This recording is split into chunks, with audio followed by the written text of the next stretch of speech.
gente ir para o debate em si, quero convidar para essa roda, para esse momento de reflexão, Okara e Bi, fique muito à vontade, vamos dialogar.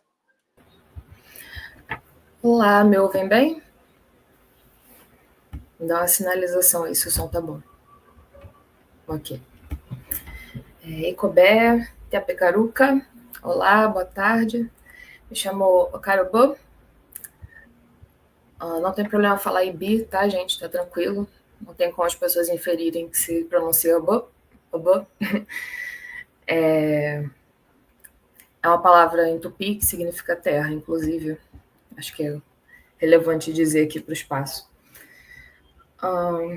Bom, eu não estudo diretamente o racismo ambiental ou questões relacionadas ao agronegócio, assim, mas minhas pesquisas e vivências e ações tocam o tema, né? Então, vou buscar aqui fazer algumas contribuições e no final a gente debate. Eu também trouxe um textinho para me ajudar a me orientar. Então, antes de tudo, eu queria dizer que todas as pessoas assassinadas no Rio de Janeiro, mesmo que fossem bandidos, né? E sabemos que não são, e mesmo quem foi forçado a entrar nessa vida não se trata apenas disso, né? Quem sustenta e dá continuidade ao tráfico de drogas não é quem mora na favela, não é negro, não é indígena. Quem faz isso está protegido dentro de um condomínio e pela sua brancura. E como bem colocou a parente Yacuito Pinambá, frente aos ocorridos no Rio de Janeiro, o maior massacre do Rio de Janeiro ele aconteceu na própria fundação da cidade, contra toda a população originária da região. E há mais de 500 anos essa violência segue se atualizando. Segurança e justiça, elas só vão realmente estar em andamento quando os verdadeiros responsáveis por esses crimes, seja o crime de invasão da terra ou o crime de sustentar um sistema que obriga que certos corpos empobrecidos adentrem na criminalidade, só quando essas pessoas forem responsabilizadas e pagarem essa dívida que a gente vai poder realmente falar em segurança e justiça, né, para a população brasileira. Pensei em adicionar aqui o debate, antes de continuar o que eu preparei. Queria lembrar, né, que a população indígena ela não vive só nos territórios indígenas, né, sejam demarcados ou não demarcados, não vivem só em aldeias, né? A população indígena também está nas favelas, nas periferias, e ela também compõe a categoria pardo, né? Esse é um debate que a gente precisa fazer. A gente tem uma delicadeza aí quando a gente assume que todas as pessoas que se autodeclaram pardas, elas são negras. Especialmente quando a gente fala de regiões como o Norte e Nordeste, né? Quando a gente faz uma aproximação concreta das pessoas que vivem nesses territórios e estão se declarando pardas, a gente nota que talvez a ascendência indígena seja mais expressiva, né? E isso diz respeito a séculos e séculos de etnocídio, né? São as questões que a gente debate dentro da área indígena, né? Quando a gente fala de raça e etnia. Então, preciso lembrar também, né, que muitos desses dados que sobre a população parda, que são relacionados à população negra, também falam sobre população indígena. E dentro daqueles que se autodeclaram indígenas, né, que também é uma população diversa, a gente vê algumas das taxas mais baixas e mais graves, né, no Brasil. Sejam as taxas de suicídio, que proporcionalmente da população indígena são as mais elevadas. A gente acabou de sair do Setembro Amarelo, né, então acho que é um dado relevante. Também acabei de ver aí de um colega meu que coloca a informação na internet que a renda, a média da população indígena é a mais baixa, mesmo em relação à população parda e preta, né? Então temos dados aí muito urgentes, graves, relacionados à população indígena, seja aquela que está apagada, seja aquela que está se reconhecendo como indígena, para serem reconhecidos nos debates étnico-raciais brasileiros, né? Eu faço mestrado em relações étnico-raciais e mesmo dentro desse espaço, muitas vezes parece uma missão impossível lembrar que o Brasil não se divide entre pessoas brancas e negras, né? Hoje nós somos 0,8% da população, teoricamente, né? Com muito esforço, os dados, essa porcentagem aumentou, e aí ainda acreditamos que tem muitas pessoas aí que não estão se autodeclarando também, grande parte delas dentro da categoria pardo. Mas se hoje somos 0,8% da população, não é só uma questão de genocídio, mas também de um intenso apagamento e desmobilização da população originária. Então, qualquer espaço que se propõe, né, a discutir relações étnico-raciais, essa população tem que estar ali. E ela não pode ser um apêndice, né? Ela precisa ter sua centralidade. Então, nada disso eu tinha preparado, falei agora. Agora eu vou falar o que eu escrevi pensando aqui no espaço. Eu sou da psicologia e a minha fala, que eu propus o título, né, passa pela saúde indígena, né? O que é uma saúde indígena? Existem produções sobre uma psicologia indígena em andamento, né? No Brasil existe uma articulação de psicólogos indígenas. E o que temos produzido sobre isso, né?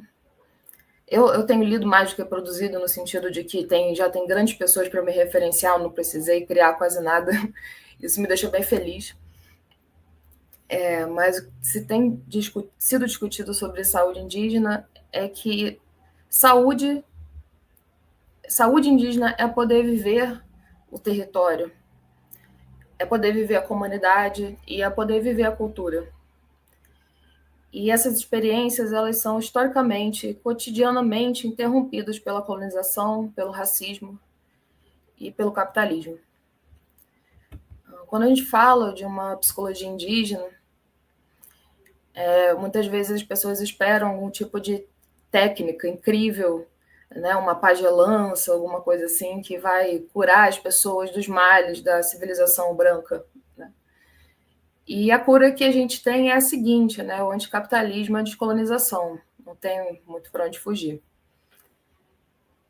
Se a gente vive uma sociedade que expressa os sintomas e o sofrimento de um modo de vida que é baseado em exploração e em desigualdade, não tem remédio senão desfazer esse sistema. Não existe saúde mental sem água limpa para beber, ar fresco para respirar, a comida cheia de veneno, um corpo exaurido de trabalho ou até mesmo sob o risco de levar tiro. O bem viver, né, que é uma filosofia bastante reproduzida por aí, é uma filosofia de vida que busca a relação de equilíbrio com a terra, entre as pessoas humanas e as pessoas não humanas. Não há equilíbrio dentro da estrutura econômica capitalista, que se sustenta na exploração infinita da terra e de certos grupos étnico-raciais e dos demais seres. Não há equilíbrio com a existência do agronegócio e não há equilíbrio quando a maior parte da população sofre os impactos diretos do que uma pequena parcela faz com o meio ambiente em função do lucro. Não há equilíbrio quando as pessoas que detêm esses grandes saberes sobre modos de vida de equilíbrio e respeito com a terra, como indígenas e quilombolas, são os principais alvos desse sistema. As pessoas e comunidades indígenas têm muito a ensinar aos brancos sobre outras formas de viver. Mas eu lembro também que nós somos seres humanos, profundamente afetados pela colonização e pelo racismo. Não existimos para sermos gurus e salvadores. Existimos porque temos direito de existir. E existe essa gente que só sabe existir impedindo a vida alheia. Se há interesse em proteger e valorizar nossos saberes, pedimos que não nos tratem também só como uma fonte de inteligência a ser explorada, mas como companheiros de mundo, que tem muito a dizer, mas também muito a resolver. Existem comunidades onde o pensamento do colonizador se faz muito presente. E lidar com esse cenário também deve compor a luta. Não é sobre chegar nas comunidades, chegar nas pessoas indígenas, né? E esperar que elas entreguem tudo pronto, essas soluções, e que elas sejam seres iluminados, né? É também sobre desenvolver essa empatia de perceber as pessoas indígenas como seres humanos que precisam de apoio, precisam de suporte. Se a saúde indígena ela é parte da saúde da terra, também para que a saúde da terra possa ser desenvolvida, a nossa saúde precisa ser cuidada, né?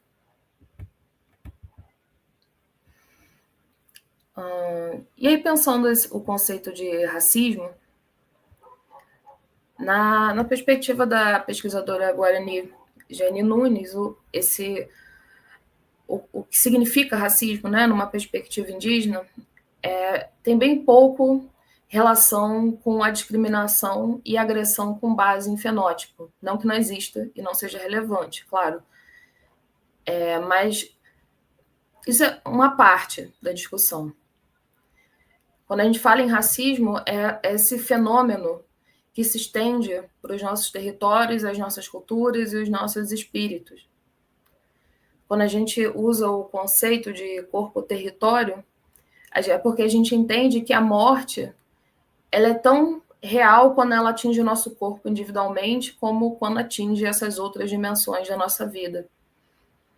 Isso também compõe uma recusa de que a gente vire só uma casca, com a tal cara de índio que falam que a gente tem, né? Não é sobre a nossa aparência, não é sobre andar com um cocar por aí, né? Mas sobre todo um projeto de mundo que de fato representa uma saúde plena e uma vida plena, quando a gente tem acesso a essas dimensões, né? Então, eu acho muito coerente dizer que o racismo contra indígenas é sempre um racismo ambiental. Não há, de fato, cisão, né? Quando nós somos impedidos de viver o nosso território, até mesmo de conhecer o nosso território, quando as nossas comunidades são devastadas, quando nossas comunidades estão passando fome, levando tiro, né? Tudo isso compõe o que a gente chama de racismo anti-indígena e sempre interage com o território, com o meio ambiente, né? Quando a gente perde a dimensão de que o humano é uma parte de um todo, quando nos é imposta essa noção de que existe um humano que é melhor do que outras espécies, um humano que é racional, um humano que existe quase sozinho no mundo, tudo isso é uma forma de morte para o que se entende como para o que é ser indígena. E por isso, um antirracismo indígena ele é composto pelo combate à violência aos nossos corpos individuais também, mas em pé de igualdade é um combate a esse corpo nosso que se estende para a comunidade, para os rios, para os mares, para as árvores, para as raízes, bichos, fogueiras, cantos e maracás. Bom, me preparei para uma fala de 20 minutos, então não está tão longa. Se tiverem perguntas, a gente pode desenvolver mais para frente. Agradeço pelo espaço de fala.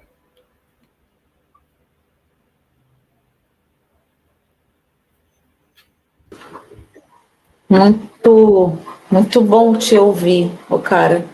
Muito bom, assim, porque você falou muitas coisas, né? Assim, eu fui tentando aqui registrar algumas delas, assim, antes da gente ir para esse debate, que já tem uma chuva de perguntas aqui, né? Que bom, né? Para a gente poder refletir aqui juntos, aqui nessa tarde. Mas eu fico pensando muito nessa forma do racismo, como você falou aqui no final, né? Que não é um racismo individual, é um racismo coletivo, né? Porque não é só a gente, né, que é alvo, assim, mas o rio, a floresta, né, é esse coletivo que nos compõe, né? Então, essa coletividade que compõe a existência, a vida, né? Então, quando uma grande empresa, como no meu território, né, compra uma parte lá dela, que eu moro no cinturão, né, da reserva biológica e lá do município de Nova Iguaçu, e que faz parte ali do cinturão da Mata Atlântica. E aí uma grande indústria, né, compra esse terreno e começa a vender água, porque comprou o terreno ali na fonte, né? Então começa a pegar água, vender água, e a gente não tem água. Olha que contradição, né? Um lugar com muitas cachoeiras, com muita água, e a gente não tem água. E a mesma região que no século XVIII, XVII, XVIII, foi crucial para o abastecimento da capital, né? Então, e vem essa grande empresa e extrai água. E a gente está faltando água. Então, a gente sem água, a gente é isso, né? Um racismo que ele não é individual, ele é coletivo. O que, né, seria de nós, o que será de nós sem a água? Um bem comum, né? Assim, a todos nós. Então, e essa mesma empresa que pega a água, que extrai a água, que vai vender a água, é a mesma que polui os rios. E o que vai desaguar lá no mar, né? Enfim, a gente pensar mesmo essa composição da vida. Então, sua fala é para além disso também, né? Que você trouxe outros elementos, mas eu fiquei muito reflexiva com para o meu território, né, que também é o território do Rio de Janeiro, que você também está, e pensar esse território do Rio de Janeiro para além das praias, da cidade maravilhosa, para turista, né, é uma cidade que tem campesinos, que tem pessoas indígenas em contexto não aldeados, enfim, pensar o Rio de Janeiro, as pessoas que compõem o Rio de Janeiro, né? Então, parece que não tem indígena no Rio de Janeiro. Quando a gente fala, né, que uma indígena do Rio, não, porque ainda no imaginário social brasileiro, o indígena ele está na região do norte, né? Vivendo em fronteira, que são pessoas de outro lugar para cá, enfim, porque o extermínio foi tão grande, e a gente, né, as pessoas estão sobrevivendo a toda essa barbárie também, né? Porque não é só a questão da água, mas a questão do tiro, é a questão, enfim, de todas as formas de violência, né? Então, quando você fala e reflete, eu fico pensando também no meu território, que é o território que você está, é o território do Rio de Janeiro, pensar esse Rio de Janeiro para além do turismo, né?